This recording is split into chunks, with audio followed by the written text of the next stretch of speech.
Hi, it's Hard Reset, and today I'll show you how to fix screen rotation not working on ULEFONE Armor X12.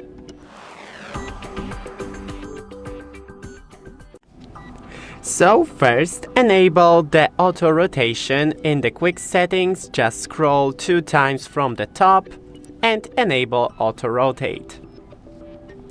Then go into random app just to test. As you can see, it is working. But if it's not working for you, then try to restart the phone.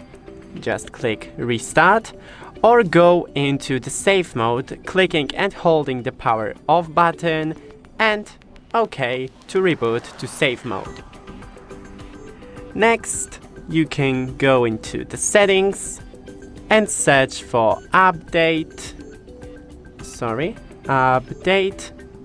system updates, and check for updates. Now, as you can see, your device software is currently up to date, but if you have any updates, then download it. And that's it. Don't forget to leave a like, and see you in the next one.